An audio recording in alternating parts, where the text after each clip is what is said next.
Mercúrio, Urano, sejam Bem-vindos e louvados os deuses. bem-vindas ao canal Astrocabana, Astrologia e Cultura, desde 2020. Apoie nosso canal. Inscreva-se, passeie, divulgue e faça uma doação em troca de um e-book. Obrigado. Boas festas. Welcome. Now I'll say good evening, good afternoon for those who are watching us from any other countries. So this is going to be a special live presentation for several reasons. I would like also to welcome those who will be watching this presentation afterwards, after the recording, the live recording tonight or tomorrow. So it's a celebration, a special celebration for my solar return. We could do like live or how the Zoom meeting talk just about solar returns, right? The mystery of sometimes solar return. It does not happen at the same day at our birthday, but this is another subject. I would like briefly just to present some studies that I was able to do this semester in a new approach, or let's say a new adventure in graduate school of education, or pedagogy, like they say, right? It's open for new ideas. For me, it's very special to see that some places are open to, through the psychology of analytical psychology of Carl Gustav Jung. They open more for symbols and for mythology and archetypes, and we have a lot of books and teachers all around the world. Probably I know very few in English, in the US, Portuguese or Spanish. So and I think that I did this presentation today in a different way. I was talking about astrology, language, and symbols to students and teachers of college that do those research with archetypes and psychology, so they could understand the relationship that we see in mythology and archetypes and symbols. But also we can do this presentation in any language to talk to astrologers that are sometimes used to Jungian psychology or Jungian psychoanalysis, but uh, are not in touch, or have not been in touch with these other studies of archetypes. Like, for example, my one of my teachers in Boston area when I was living there. Now I'm in Brazil. I'm Brazilian, you all know. And in the Boston area, Belmont, the NCGR, National Council for Geocosmic Research Center, was a library in Belmont. We would have those meetings and studies. And Frances McVoy was the president at that time, before she passed. And we used to go to her place, and she used to go to school, if I'm not mistaken, when she was in college in Arizona. And she met a lot of astrologers from the West, and I don't remember now, but two of them she was talking to them. And also she personally knew Joseph Campbell, the power of myth and all this. So I would say, oh, this is his favorite chair. He when he visited Boston, so he knew about her and about astrology. And also, hello, Paula, how are you? And I would like to thank everyone who is here with us. So feel free to to type comments, or but I will do this presentation first. I just would like to show that this saloon, Friday salons actually, on Francis McVoy Place in Belmont, Boston area, would bring us this connection with mythologists. They were not psychologists and they were not astrologers, but they will enrich our studies and look a modern, contemporary look into astrology, especially because of his concept of monomyth that will evolve to the hero's journey, right? A hero's journey could be male or female, ordinary people. And I was told that George Lucas from Star Wars invited him and exchanged some ideas. And Campbell said was not very fond of movies and or something, the mythology. I don't know in movies, but he was very taken for the new mythology of Star Wars.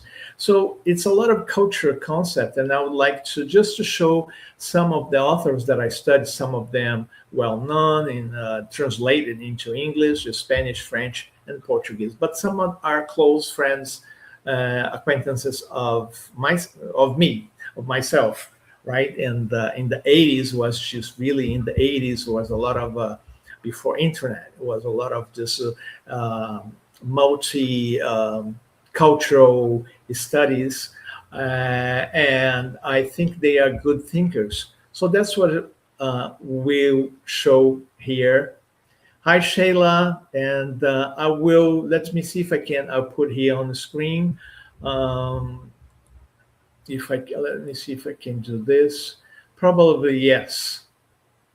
So my interest, it's to see astrology as a really language with grammar, nouns, adjectives, and it tells a story. And the stories are also stories of myth or the hero's journey. And I would like to see this for astrologers. I would like to talk about those key authors, as I said. Next Monday, I'll be talking the same thing with a different material. It was my presentation for the closing of this subject that I did on graduate school. That is talk about astrological language and symbolism for academics. Okay, so but they are the same coin, just two different faces. Okay, so it's what we try to make this connection of academia or college student is to find a method that we can approach the studies of symbols and myth and archetypes in with ancestors, with ancient traditions, and also including also astrology. So this is actually is a long range, long term project to make those parallels. Because here I was going to look into some of ideas and books of the authors we had to read in this semester on graduate school. So we are more familiar with the studies of Jung about archetypes and collective unconscious, and astrology, because we know his interest in astrology. Particularly, I think his daughter was an astrologer. He in his book Synchronicity, there is a research that astrologers friends did on synastry. So he is a good door, a good connection between those different polarities like symbols, and this is probably the base of the course and approach. Now it comes Joseph Campbell.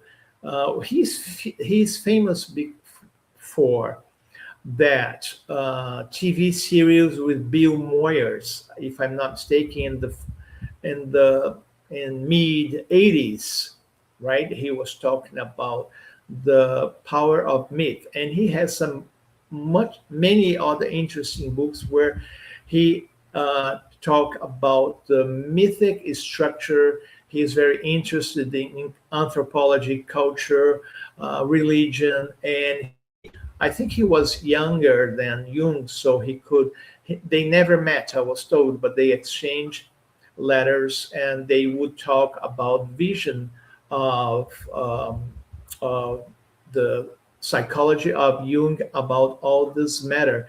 And he delves really deep into archetypes. So this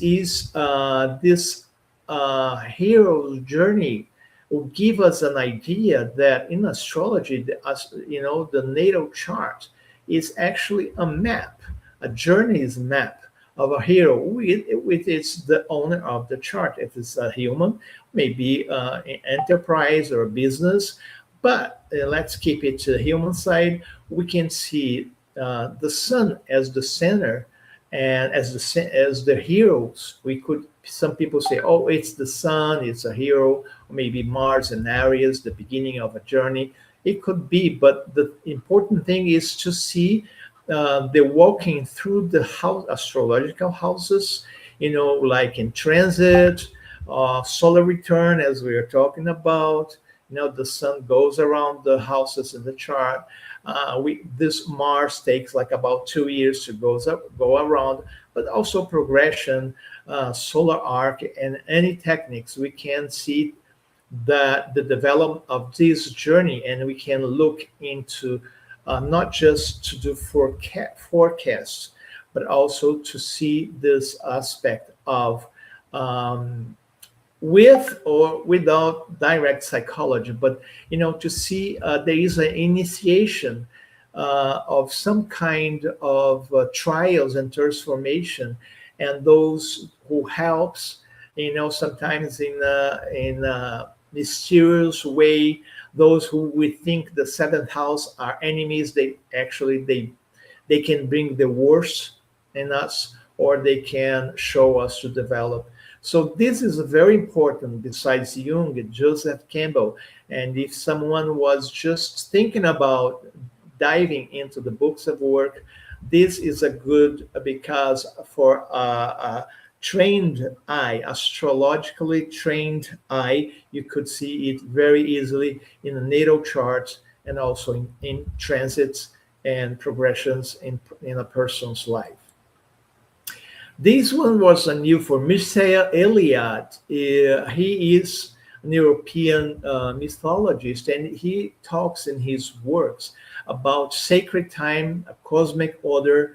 They talk about deities. We can connect the planetary gods as a deity. He talks about the sacred and the profane that we can see in our daily lives, and the purpose, especially for myself, we can see it through the professional life, vocational and professional life, because this is what we are as an adult be known for, the midheaven, the 10th house, as a professional in life. And this is important too, because if we think about, most people spend more time, sometimes not even a quality time, but more time at work with people that we don't know very well, or we don't like, or just like, boss, colleagues, and like 40 plus hours a week. And sometimes we do not spend the same amount of time weekly with children, lovers, and family. So this is a good point to see what is sacred and what is not, and how we can make this sacred. So Mircea Eliade, it's a good read for this quality of time, because time is not measured by quantity, right? Years, days, hours, but also quality. That's a quality time, So now some people have already who likes Jung psychology. Marie-Louise von Franz, she worked with the fairy tales, which are journeys also, and the shadow integration. This is very important because in many ways, she talks about those archetypes that we can see in shadows, especially in fairy tales, like witches and stuff, and the projection mechanisms. I also think that Marie-Louise von Franz was very helpful in a lot of way in trying to express through imagination, active imagination. And this course that I took in the graduate school this semester uh, also helps to work with all this elements that we're seeing now, because we would think of a dream or a problem, then we would draw, make a collage, or draw and paint, and then we would give that a name or write a tale about that, always with a with a happy ending, right? So because it's a way to work with trauma, this tale, and then we would feel in our bodies through body expression or mime or dance with music, and alone or with the group, and then we would talk about this, trying to integrate. So this is a good work for someone who would like to teach people, students, and clients how to integrate those squares, positions in transit, or natal aspect. And for myself, especially in synastry, parents and child synastry, and partnerships, business partnership, or love partnership, through this shadow integration, and also active imagination. So this is a tip for those who have heard or not, or haven't heard about Marie-Louise von Franz, who work with this psychology. Liz Green, we don't need to talk. It's good to talk to non-astrologer about Liz Green and the work she did with the synthesis of astrology and Jung psychology. Some people in academia and college, they do not, they don't are not familiar with her books. But for us, we just have to say that she is a good bridge that did a lot of good connections about this, all we are talking about, archetypal, arche- archetypes and symbols, and the planet and astrology language. So I would leave for that probably on Monday, when I talked to non-astrologer. She wrote a lot of, actually, the last book that was translated from English into Portuguese was about Jung relationship, with astrology. Besides, is a good book. Besides that, research on synastry. Then Richard Tarnas also, we are familiar, most people in English language are familiar. He was translated into Spanish, I know, but not into Portuguese, let's say. And this book brings, the symbolism, the archetypal, into historic moments, into culture, this correlation. And I need to say that the French astrologer André Barbault, that started being translated into English now, did a great, and he passed, unfortunately. I was able to correspond with him, and he was able to study this mundane astrology, the four elements, even before Stephen Arroyo, Richard Tarnas, but because he just wrote in French. He was not well known in countries that are not familiar with French literature, either in astrology or otherwise. So this is also a good point, a good author to talk to non-astrologer in college, and to see that how he brings those symbols and archetypes into history, wars, and everything else that astrologers or people who knows Richard already know. So here I would like to bring Roland Barthes. Is a French. He wrote a book about modern mythology, and he worked about semiology, In French, they prefer semiology or semiotics. That means sign, right? Signal or the sign. So either like the circle with the dot is it's a word in semiotics. It has a meaning, like the dance movement is a language. Colors, the street lights, when we see green or yellow or blue or red, we know what that means. So those are the fields of semiotics and modern mythology, because he brings this to even before internet. He was worried and concerned about what we see, the fake news about language in fashion, the statement people make about colors they choose and fabrics and stuff. So it's very interesting. TV shows, it's a good read to and we can see that zodiac, it's a sign system. That's because semiotics or linguistics or semiology, it's a good tool to study the language, astrology as a language, because we can see phraseology, like planets, they work always as a noun or a verb, because they are, a piece of rock, they are visible, they have substance, they have, concrete. And the same way that in quantum physics, we have the particle, that's material, and then we have the waves, we have the energy. So that shows quality. The zodiacs, we don't look, we could see constellation, but not tropical zodiac sign or animal in the stars or whatever. So we could translate the zodiac as qualities that in language, the zodiac signs, they give quality to the noun, so they work as an adjective, or they give quality to verbs, action. They are adverbs. We could talk more about this, about the houses and aspect, but that would be like astrolinguistics. It's a proposition for the future, and I think this is a good.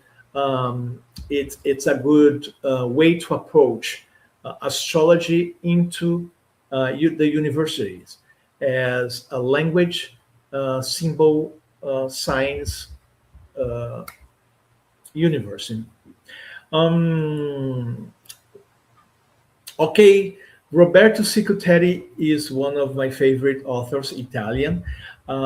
He has a very special way of talking about myth and astrology when they talk about, the heroes, the journey, hero's journey, and the quality of the gods and goddesses of the Olympus, Greek mythology, or Roman mythology.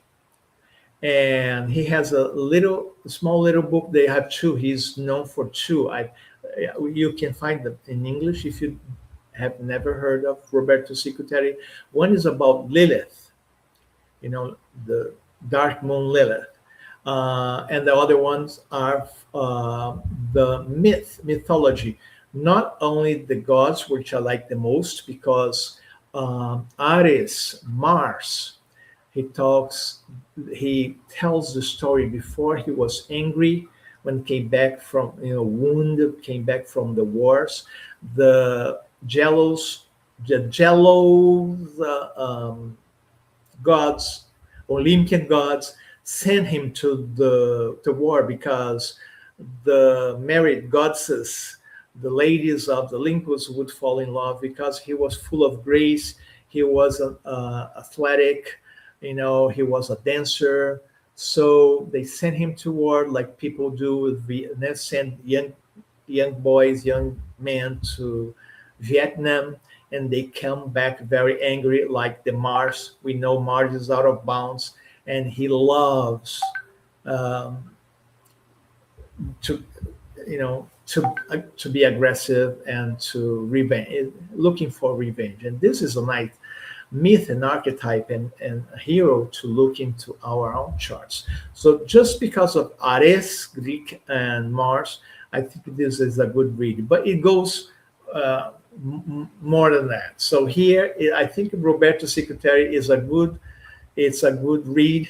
It's a good book for college teachers and students, and for astrologers as well. Now I would like to talk about Pierre Weil and Stanislav Grof. Some people know because of conscious cartography, and it's the beginning of transpersonal psychology. I see some very good books, and on YouTube you can, if you just do a search, they could do a search on YouTube to find transpersonal psychology, or some people say sacred psychiatry, because it takes into account, it goes beyond what we are talking about, because it takes the invisible realm, that a lot of unexplained phenomena that happens, and we know that happens and has a meaning for 12th house people, Neptunian folks, Pisces folks. So, and we can see all the spiritual, all the invisible, and the psychologists that work with this approach, they are very open to work with symbols, archetype, and myth that belong to the ancestors. They talk about the good spirits, bad spirits, and omen, and all of that. Yuri, hello, how are you? So I will leave like this. Pierre Weil. He is, I think he was born in Switzerland, but he lived here in Brazil, and he helped to found a free, open university about transpersonal psychology. And one of the voices, active voices, are Vera Saldanha, a good, a good person, a good author, and we met in the 80s. And this cartography of consciousness, the stages, what we understand, what is subconscious, unconscious, and all these levels. I think the Jung's also talk about, when he talks about shadows, or are there, where the parapsychology, the paranormal, it comes into account, and into the session. So sometimes in astrology reading, the client or family members start remembering or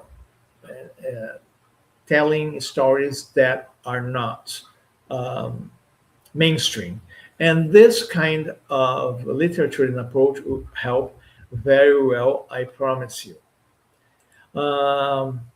Here, Ivan Amaral Guerrini is a very close and good friend of mine. He has some books, and he did a good approach and synthesis of quantum physics and astrology.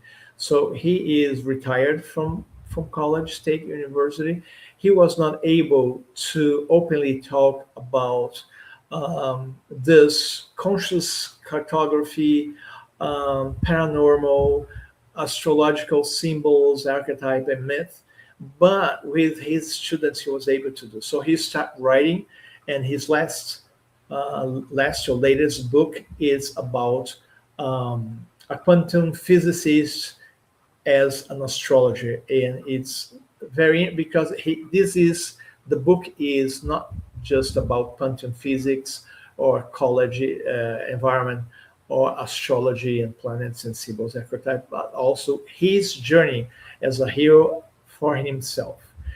So I really like when he comes here to our YouTube channel to talk about, and then once we talked about Pluto as a archetype, and the transit of Pluto, how we translate that into language, And we used to say, look, we would try to imagine those who specialize in Hellenistic astrology, traditional, medieval, Jyotish, Hindu astrology, and does not take into account like a chess or backgammon. I forgot to say, squared table, without the change, the gods of change, without the trans-Saturnian. Uh, and we think that's very valuable. So this is, I don't know if there are any translation, but this is into English. I hope so in the future, probably. That's because it's good if we write books and publish in English and Spanish at least. We have like a wide um, uh, network of readers. Some other language like Portuguese or some other, it's very close to the speakers in Portugal, Brazil, and other countries in Africa and some other place. So, but artificial intelligence is here to help with translation and everything else. So I'm hopeful that will happen. But this is a good read for Brazilian astrologers and for um, uh, college students that follows this path of transpersonal psychology, of in Jung studies and everything else. Um, well, I will not go very much into those special works, but just because when Jung start talking, sometimes he would, some of those authors would openly talk about symbols, the same way we talk about astrology as a symbolic language. We some will make this connection with the psychic. Here we come again with Marie Louise von Franz. We talk about active imagination, practical technique for engaging planetary archetype experientially through painting, dance, music, now visual arts, videos. So this is good for those students and professionals that really like to dive into this. I experience with clients or with self. I think, if I'm not mistaken, the 70s and probably in the 80s in the US, we had some attempts and working with, I think because of Moreno's, I forgot his name, Moreno's psychodrama.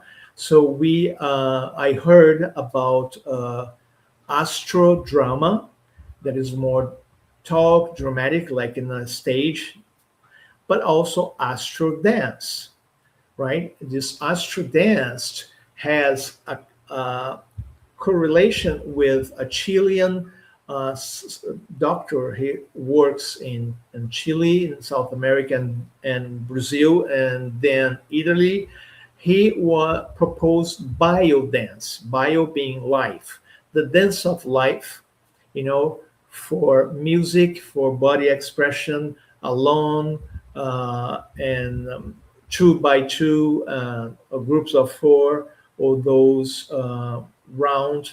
I forgot, like the sacred round dance, nonverbal, and it was really interesting because then music therapy is well known, and it would bring emotions and into a body work, and those emotions was expressed. We could easily connect either with planets, zodiac signs, or archetypes. So I think this is a good inspiration for those who would be interested. Um, okay, we spoke about this. Yeah? So I saw on TV in the 80s the the interview that the Moyers. Someone told me that George Lucas offered a studio in his ranch I forgot the name, the Star Wars or whatever he named his ranch in Northern California, and they record this power myth. I think it's easy to find, and the interview, and it's really interesting because especially when he talk about monomyth, and one of my teachers told me is specialized. So here I have to, mention and thank the two teachers that I had in general in graduate school. So PhD Professor Adilson Nascimento de Jesus was brought all this subject into play into education school, and also Tiago Alves, the Mitosfera, that he specialized in Jung and Campbell. And we could see that, or could get information and watch videos that are not easily, found in YouTube or other place. And they show it's really powerful. The power of myth is not just about mythology and archetype. It's about energy. It's about power, consciousness.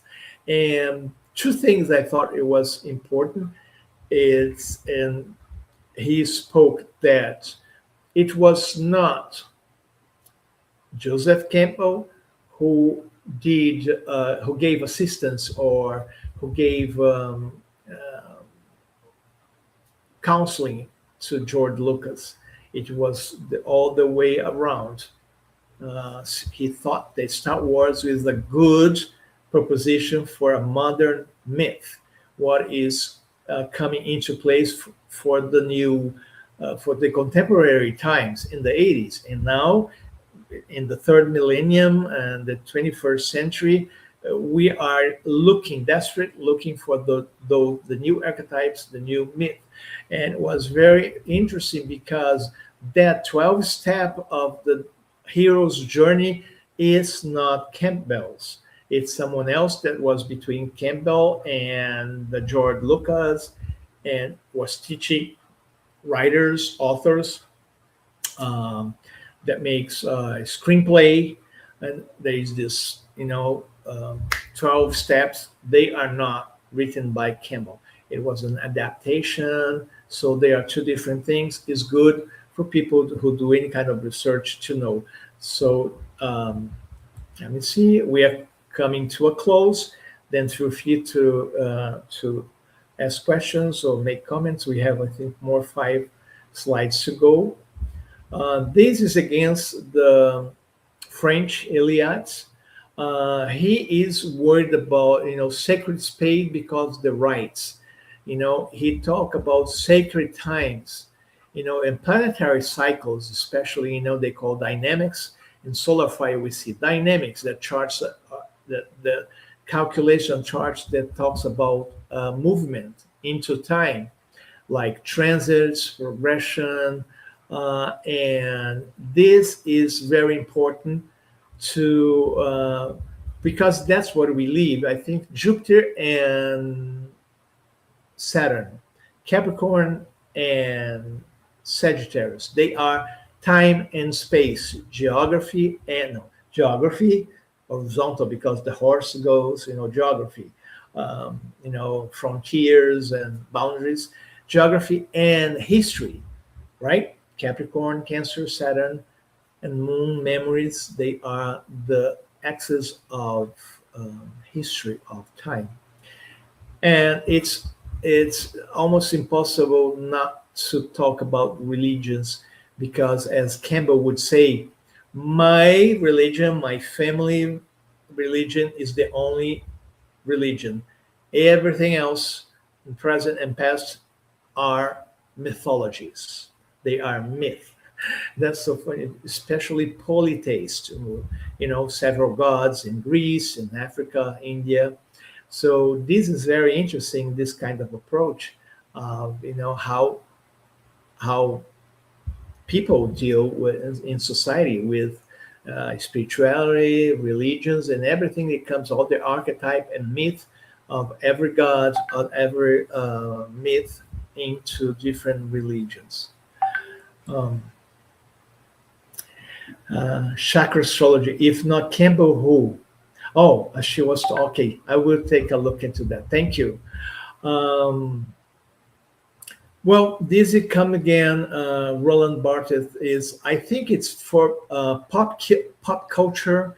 People who really are into like TV shows and how it plays out in culture. So how this, like movies and people goes around and goes in the shopping malls and the center, and they, the way we dress and the cereals we eat and the breakfast and all the how that famous, I forgot now, the famous that ask questions and prizes. This is famous.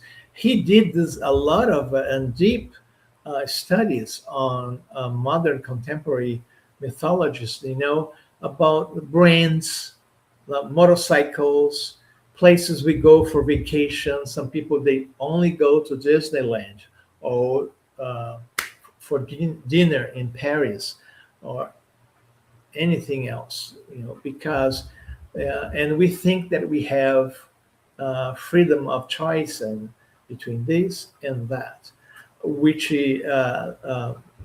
Roland Barthes really explained that that's not the truth. It's all a sign system, uh, uh, publicity, politics, economy is always behind that. Colors who say, "Oh, next year the ruler planet, the ruler whatever for 2026 is such and such planet, and also its color is purple or reddish," and we go to. It's always so good to bring this discussion into conferences and the classrooms and articles, YouTube videos, etc. From a point of view, 42 minutes, and we have almost done.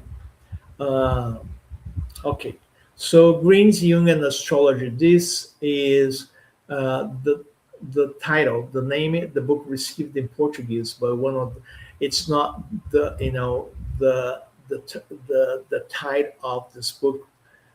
I forgot the name here. I'm sorry, but I will. Let me see if I have it here now. I will post in the comments for you guys to. Let me see if we can find. No, I'm so sorry to try to look this. If we see Greece. Oh, okay, so this is the name of the book. Jung's Studies in Astrology, York Beach, Maine, Weiser Books, 1996. I was really happy I was able, Mr. Weiser, to get to know him because his books were translated into Portuguese. So he had connection with Brazilians. And his wife, Linda, no, not Linda, Betty Lundstedt was one of the best books, psychological astrology that I read. And I really hoped when I was leaving the US, I was still in Miami, not in Boston, but she passed away before I was able to. And so this has a special meaning for me, and this here is the name. Okay. Another one I have to say is a good psychology writer, astrology psychology writer. It's I was not expecting, but I will mention his name in next shows. He is English, but he lives in Denmark, and he has this WOW Wall Astrology. Duncan, Professor Duncan, wonderful writing text of modern contemporary psychological astrology. Professor Duncan. If you remember his name, please help me. So this is a good book because it really connects Jung to astrology with no doubt of this connection. Either if other people from other school do not agree or dislike in astrology or academia or in psychoanalysis, but it's really wonderful. Um, this is where I spoke before, astrology and myth and Greco-Roman application. I think not only for me was the most important work to talk about the archetypes of gods and goddesses. There are the planets. Our solar system was named after the Roman names of the Greek gods, Saturn, uh, Venus, the Aphrodite. But because of the zodiac, I think some people know that the 12 works that Hercules, the hero, had to do are connected to the archetypes and mythology of the golden fleece of Aries, the bull, the Taurus, the brothers and the twins, and so on and so forth. It's a really good depth psychology that he does this study in his book, one of the two books. So Roberto Cicutteri, for those who don't know him. And coming to a close, Tarnas and Cosmic Psychics, this historical understanding, we spoke about this. For me, that are, I come from the language studies and literature, English and American literature, but Portuguese and Portuguese from Portugal and Brazilian literature. It's very interesting to see the Renaissance, Romanticism, the Enlightenment, Classicism, the Modernism. This connection is, one after the other is like Jupiter as romantic and as Baroque, and then you have Saturn that are realistic and classical, and how this plays in literature, in visual arts, music. Um, it's just impressive, and that's something there. And if we observe positions of Jupiter more than other ones, because Jupiter change zodiac signs once a year, more or less 12 years to go around the sun. It has a lot to do, I think, with the Oscars prizes, Academy Awards, the Oscars. It changes, right? Especially if it goes with Mars and also relationship, but everything I think has to do. Like we are going to see, it's very interesting for us because we are in these thresholds. You see the Academy Awards nomination of Golden Globe for 2000. It's a good study. 2024, no, especially the year 2000, and then 2024, 2025, 2026, and 2027. The new archetypes, the zeitgeist that is going to be played in literature, music, Hollywood movies, TV shows, etc., because of the change, the gods of change.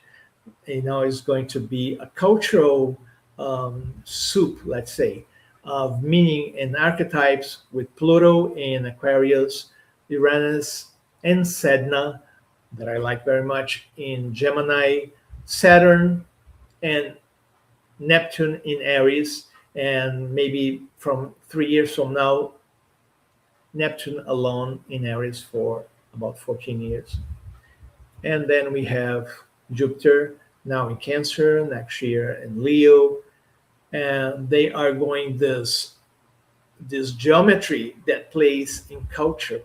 And for the first time, we are going to see all of the slow planets from Mars to Pluto in fire sign and air signs, and we are going to see that. Okay, So I think I'll close this. Coming back to Pierre Weil, Cartography of the Unconscious. So I think people could read that also in English. And I would pinpoint to talk about transpersonal realms, how these studies played around, the spiritual dimensions and the transcendental experience we call paranormal that plays out. And some people look into connection with the moon, the dream, daily life with Uranus, Neptune, Pluto transits. The cosmic consciousness also, because now we see 3-eye atlas is bringing a message from, it's very visible, but from other places. And as sacred psychiatrists that talk about those subjects in Instagram, she point out that right on this new moon, on the 19th, I guess, this new moon, Sagittarius new moon, connects with the galactic center. And if we saw galactic or space, it's when the 3-eye atlas, this comet or whatever, is coming closer to Earth and the sun.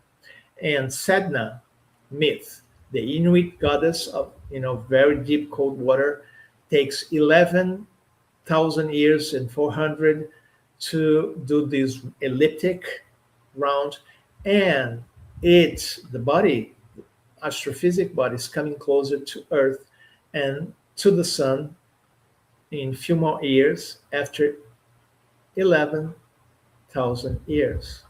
And then on Sunday we have the solstice for you guys in the northern hemisphere, the winter, darkest night, longest night, and for us tropical folks are the longest day and light with our tropical Christmas. So this is what I would like to bring today. Probably, let's come back here. If so, Shayla was saying, Waldorf schools following the teachings of Rudolf Steiner and anthroposophy utilize dance and art extensively. Thank you for telling us that. And she said, if not Campbell, who? He was a special guy. And to be able to get to know Frances McCoy and her place and sit on his chair. It was two magical chair, important chair. Sagittarian folks like myself, we are full of rituals. And she said, when Joseph or Campbell, Joseph, would come here to visit, he did that. It was his favorite armchair. And when the French Michel Gauquelin would come to visit, that was his favorite armchair. And if you think you're psychic and say, I could feel the energy in it. So this is the studies I would give you. So feel free to make any comments. I thank you so much for your presence. It's being important because my solar return is happening right now and is going until tomorrow, 12 noon, which is my birthday tomorrow. Thank you. And I would try to, before I go, I will leave here. If you'd like to receive, how do you call that? A written, I forgot to say that. We use all the time in college. The written kind of ebook. I forgot to say that. When we go to college and they say the handouts, if you'd like to get the handout of this talk, just you can email ZODY2 Zodi2K at AOL.com or write to the WhatsApp. Oh, it's WhatsApp.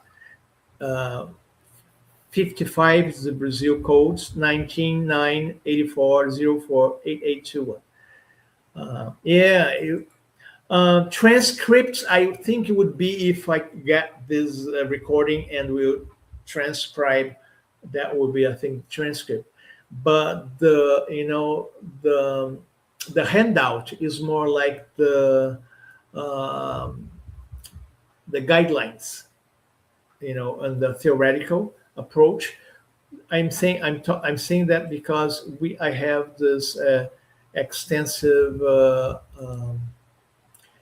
bibliography or book reference, but I will do now just, of course, I could not do this without the help of chat GPT 5.2, the intelligence, artificial intelligence. It's impossible to organize here. Okay? I think you have it now, maybe, hopefully. Yes, handouts. Thank you. Handout. As a teacher, you should know better. Okay. Guys, folks, dear friends and colleagues, so here we have, I'll leave with this with you, but I can give you the handouts. Just write me. You can find me also on Facebook. And I don't know if I have this here. Facebook. And it's so hard to banners. Okay, here. Okay. WhatsApp, Astro Cabana, my group. WhatsApp and Instagram, Nando Astro Cabana. In Facebook, Guimarães Fernando.